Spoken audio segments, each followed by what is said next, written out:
Welcome to Movies Recapped. Join us for the spellbinding film We Always Lived in the Castle. Immerse yourself in the haunting tale of Mary and Constance Blackwood, two sisters living in isolation after a tragic family event. Experience their gripping journey as secrets unravel and their lives take a dark turn. Discover the power of family bonds, the weight of past sins, and the allure of the unknown. Prepare for an unforgettable cinematic experience that will leave you breathless. Let's watch.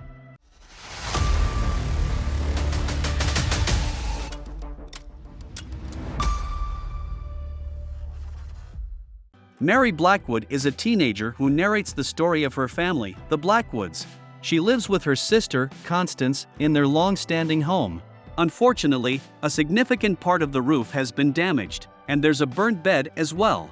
6 years ago, tragedy struck the Blackwood mansion when Mary and Constance's parents were murdered in their own home. Constance was accused of the crime, causing the townspeople to harbor hatred towards the Blackwoods.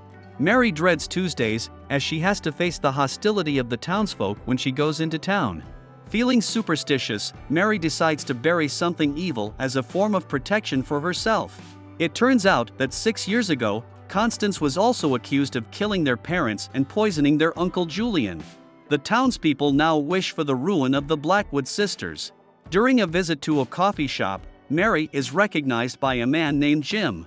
Jim had been in love with Constance and planned to elope with her. Jim, along with a guy named Bobby, harasses Mary at the coffee shop, even going as far as extinguishing his cigarette in her coffee. Stella, a worker at the coffee shop, intervenes and urges Mary to leave to avoid further harm. On her way home, Mary faces harassment from a group of kids as well. Back at home, Constance informs Mary of her progress in overcoming agoraphobia. She mentions that she has taken a few steps outside the house and will soon be ready to venture into town with Mary, a feat she hasn't accomplished in the past 6 years. One night, Constance plays music loudly from her room. The next day, Mary decides to perform another protection spell by burying a coin and a doll with unshut eyes, hoping to keep Constance safe. They are later visited by Lucille and Helen, who used to be close friends with Mrs. Blackwood. They try to convince Constance to leave the house and join them for socializing.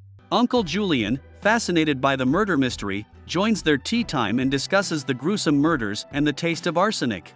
He is writing a book about the incident, but his memory is unreliable due to the poisoning he suffered. Lucille is taken to another room by Uncle Julian to discuss the case, where he shares his belief that the jury may have been infatuated with Constance's appearance, which may have affected the trial's outcome. In the middle of the night, Mary decides to lock up her deceased father's bedroom, as she feels his presence returning from beyond the grave. The following day, Constance sends Mary to town to buy sugar, which triggers Mary's paranoia due to their parents' death by poisoned sugar. Mary is also concerned because she didn't have the chance to perform any burial rituals for her own protection. When she returns, their cousin Charles Blackwood arrives for the first time to meet them. Feeling uneasy about him, Mary decides to sleep outside to avoid him. Cousin Charles, a charming individual, impresses Constance and Uncle Julian. However, Mary hopes to drive him away. During dinner, Charles avoids discussing his travels and the deaths of Mr. and Mrs. Blackwood, which upsets Uncle Julian.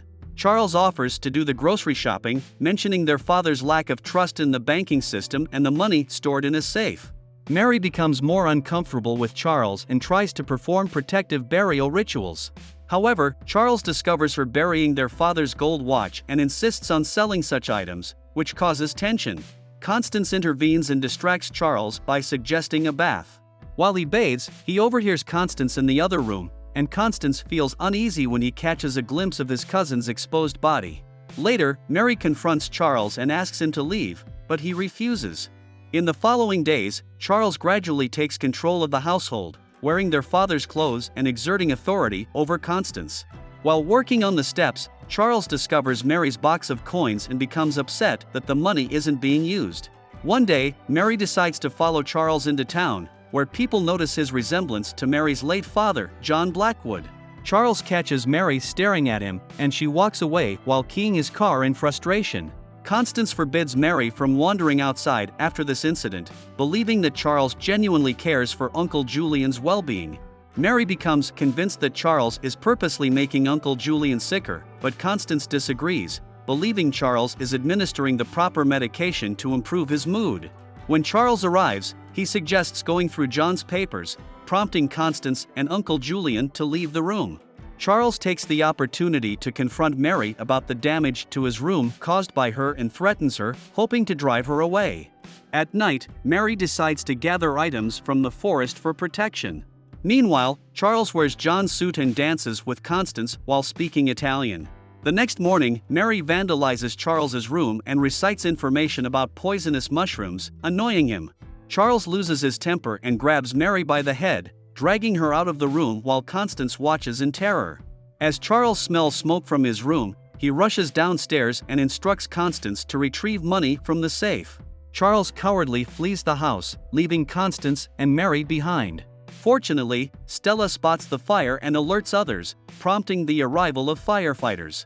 Some townsfolk hesitate to extinguish the fire, expressing their desire to let the house burn, but they eventually fulfill their duty. Once the fire is out, Jim throws a rock at the house, inciting a mob of people to loot it.